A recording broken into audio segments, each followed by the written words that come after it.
Assalamualaikum warahmatullahi wabarakatuh. Perkenalkan, nama saya Safni Fernanda, NIM 18230001. Baiklah, kali ini saya akan mereview jurnal internasional dengan tema Accounting Choice. Dengan judul artikel yaitu Determinant of Accounting Choice of Non-Current Asset at IFRS with Adoption Among Nigerian Firms. Pembahasan teori. Saat Nigeria mengadopsi IFRS, perusahaan yang terdaftar di bursa sahamnya harus menyiapkan laporan keuangan berbasis IFRS. Mereka pada bulan Desember 2012. IFRS 1 adopsi pertama kali memberikan pengecualian dan opsi bagi perusahaan sehubungan dengan pengukuran aset tidak lancar. Manajer memiliki fleksibilitas menggunakan model biaya atau model nilai wajar untuk mengukur properti, pabrik, dan peralatan, aset tidak berwujud, dan properti investasi selama adopsi IFRS pertama kali.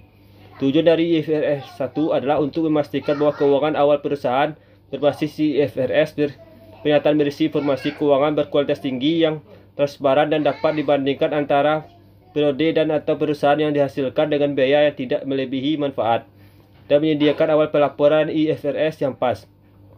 Menurut Bandersnatch, di bawah perspektif informasi, pilihan akuntansi diskresional manajer membuat pilihan akuntansi berdasarkan fleksibilitas. Diperbolehkan dalam standar akuntansi untuk meningkatkan relevansi keandalan dan prediktibilitas informasi. Namun, pilihan salah satu opsi oleh manajer untuk memperhitungkan aset tidak lancar dapat didasarkan pada motif yang berbeda. Peningkatan pendapatan atau penurunan pendapatan yang berdampak berbeda pada posisi keuangan perusahaan. Menurut Watts dan Zimmerman dan Fels et al., ketersediaan opsi untuk pilihan akuntansi mungkin menguntungkan karena fakta bahwa opsi mungkin bukan alternatif yang tepat dari perspektif kontak yang efisien. Model nilai wajar dapat digunakan untuk melaporkan pendapatan yang lebih rendah karena metode ini memberikan beban penyusutan yang lebih tinggi pada aset tidak lancar. Kasus yang dibahas. Penelitian ini menguji determinan pilihan akuntansi untuk aset tidak lancar oleh perusahaan Nigeria pada adopsi pertama IFRS dalam kerangka teori akuntansi positif. Objek penelitian. Data dikumpulkan secara acak dari laporan tahunan 30 perusahaan Nigeria yang memenuhi target adopsi tahun 2012 dan teknik regresi digunakan untuk analisis.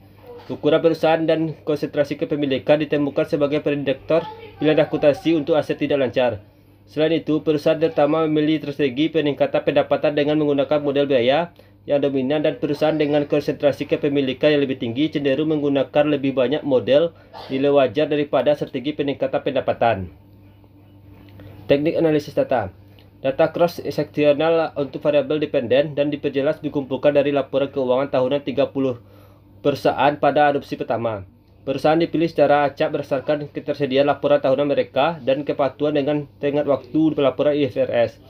Data yang dikumpulkan berkaitan dengan variabel penjelas dalam model, ukuran diproyeksikan oleh alam logaritma, total aset PRT diukur dengan ROA, LEF diproyeksikan dengan rasio ekuitas, UNC mewakili jumlah pemegang saham dengan kepemilikan saham 5% atau lebih, Dewan Komisaris diukur dengan rasio non-eksekutif dari Dewan Perusahaan, ada COI adalah variabel implicit untuk pilihan akuntansi perusahaan. Ini adalah skor ternyata diperoleh perusahaan pada setiap kategori aset tidak. Hasil penelitian. Temuan penelitian menunjukkan bahwa perusahaan terutama menggunakan model yang mengukur aset tidak lancar hingga 86,7%, memilih PPNI 83,3%, untuk aset tidak berwujud 76,7%, untuk properti investasi. Untuk model nilai wajar hanya 13,3% yang memilihnya, untuk BPNE 16,7% untuk aset perusahaan yang tidak berwujud, dan 23,3% untuk properti investasi. Secara keseluruhan, 82,2% perusahaan memilih model biaya untuk akuntansi aset tidak lancar dan adopsi pertama IFRS, sementara 17,8% memilih metode nilai wajar. Hal ini menunjukkan bahwa perusahaan menggunakan strategi peningkatan pendapatan. Selain itu, temuan menunjukkan bahwa SRZE adalah prediktor signifikan dari pilihan akuntansi perusahaan untuk aset tidak lancar dan berhubungan positif. Temuan juga menunjukkan bahwa ONC adalah prediktor signifikan dari pilihan akuntansi perusahaan untuk aset tidak lancar pada adopsi pertama IFRS dan terkait dengan secara negatif.